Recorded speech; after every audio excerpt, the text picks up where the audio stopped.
This place is great, really comfortable.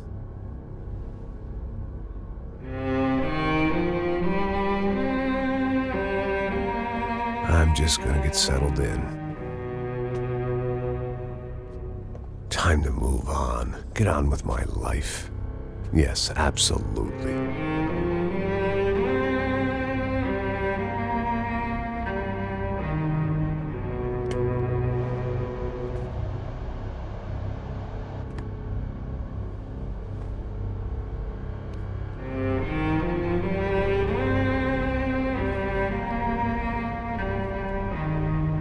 Now, like I said, it was a long time ago. Let it go. Seriously.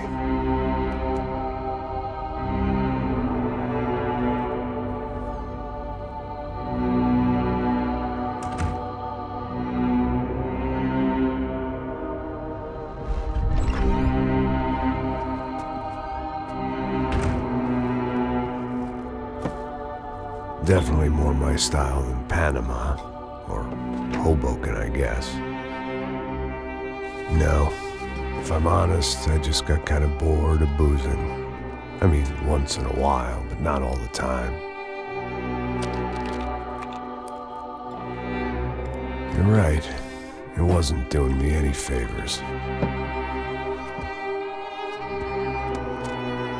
Maybe I'd lost my self-respect, but it's back. I'm excited, really. I really needed a new start.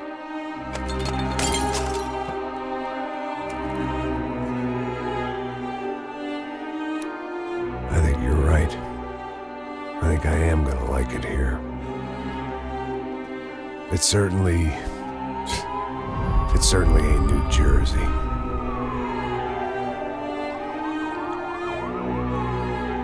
It's my new life. Just like you said.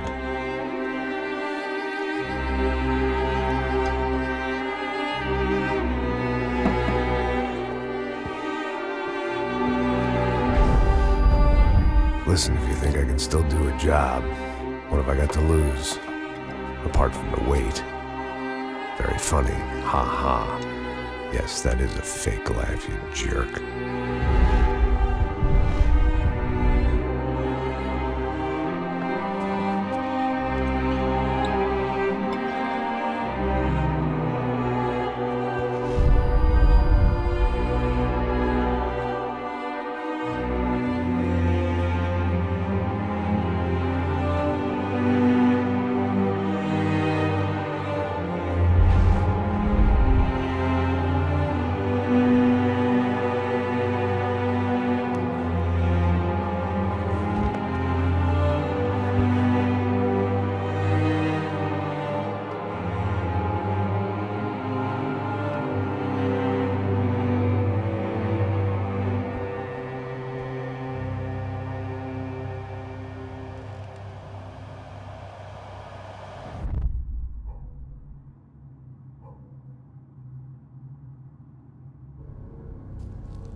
So I guess I'd become what they wanted me to be.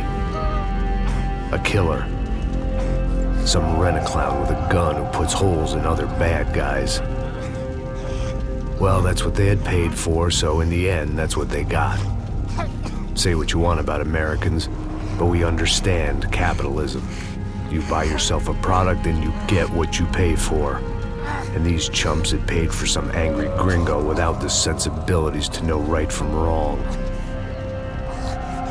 Here I was, about to execute this poor bastard like some dime store angel of death.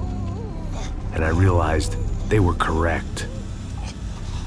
I wouldn't know right from wrong if one of them was helping the poor and the other was banging my sister.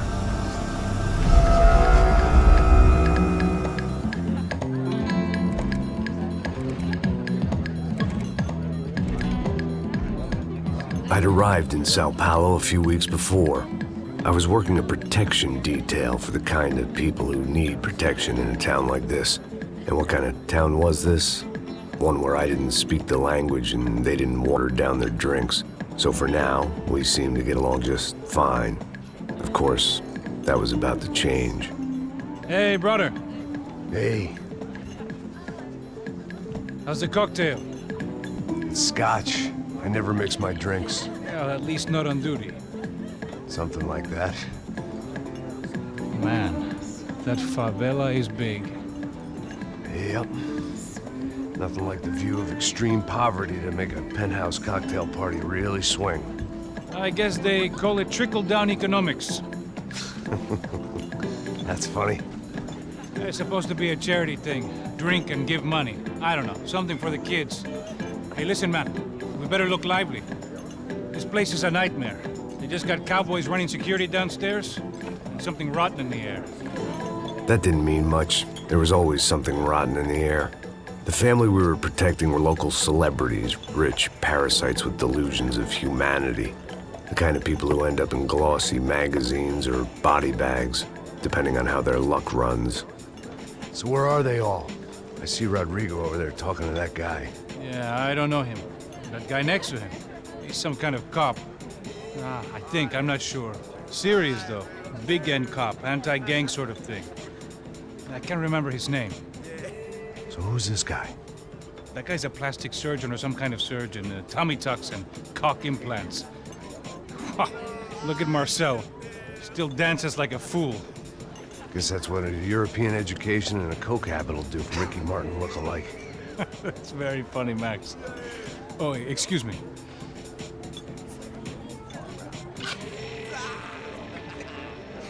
I was mostly working for Rodrigo Branco, a local businessman. Built things, did some charity, had things named after him, won awards, owned things, people. One of the trophies he had won was his wife, Fabiana. She was hot and wanted to be dangerous. Some good genes trying to fight their way out of a cesspit. She'd married well and was now at leisure to regret her good fortune. They got along as well as any rich workaholic and his younger airhead wife tend to get along. They mostly ignored each other. She spent a lot of time with his cokehead younger brother, Marcello. He was a good-time guy if your idea of a good time was an expensive suit, a bottle of champagne, and nothing between the ears. The middle brother, Victor, had just walked in. He was a local politician. Guy was smoother than an oil slick on an iceberg and about as toxic. The rest of the crowd, I didn't know, but I could imagine the types. People who know if they drink enough, they won't have to feel guilty about their good fortune. Suddenly, things turned real ugly. Felt like our hangovers arrived right on cue.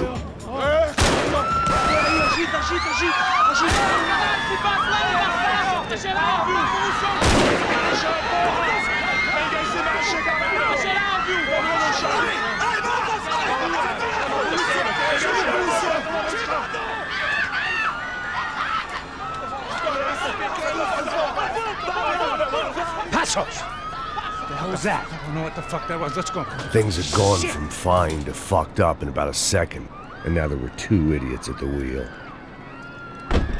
Clear. Got this floor? Sure. All right, look after yourself, bro. Stay safe. It wasn't my own safety I was concerned about, trophy wife or not.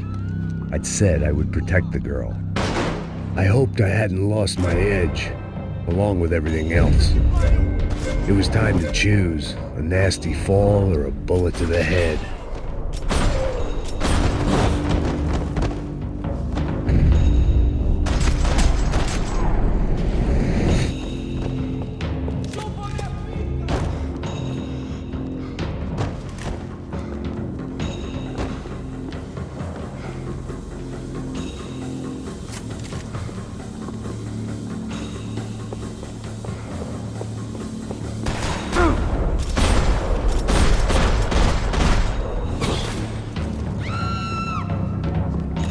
That was the boss lady, only this time she wasn't calling for more liquor in her cocktail.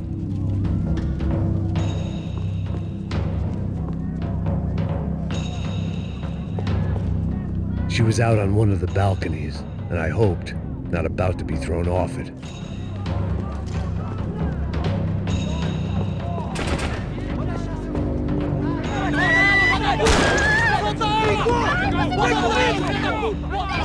Don't be stupid! Don't be stupid! Let her go! Let her go! Come on! It might have been stupidity, drunkenness, or maybe both. But before I knew it, I was back taking insane risks, trying to save fallen women.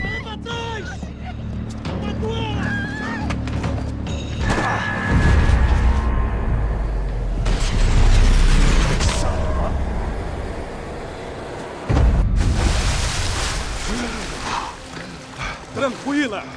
Tranquila! Nós cuidamos disso. Nice work! Hey, you need a hand? No, you? Who the hell's Rodrigo? I don't know, man. Thanks. Somebody's gotta go find him. Está tudo sob controle agora. Fica tranquilo.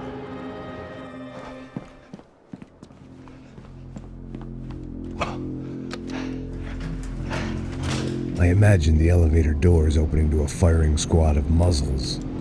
As far as I could see it, the one thing my plan had going was that no one else would be stupid enough to pull this move.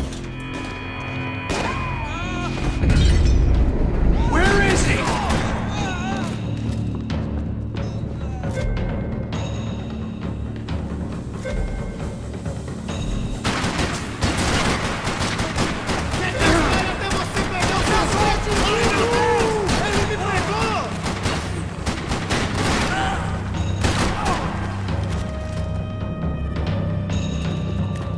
Dragging Bronco along would slow them down, but not much.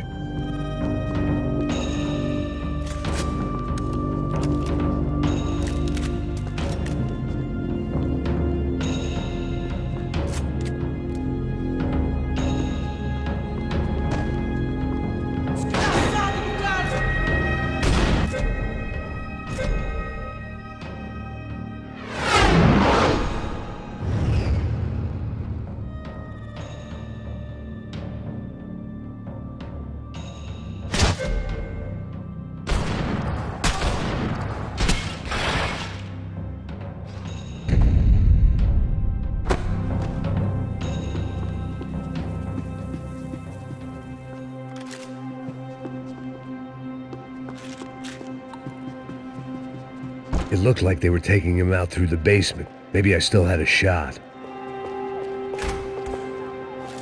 Rodrigo was too rich a prize for them to throw away. Sure, I'd have to work hard to get him back, but I knew the bad guys would want the boss alive, almost as much as I did.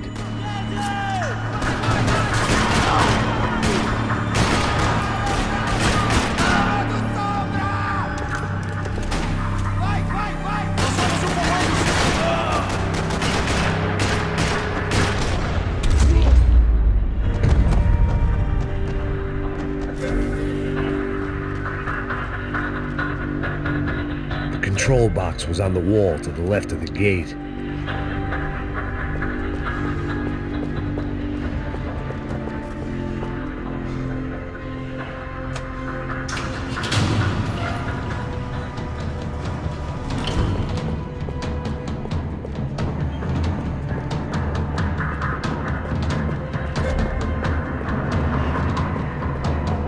The great thing about being famous as well as rich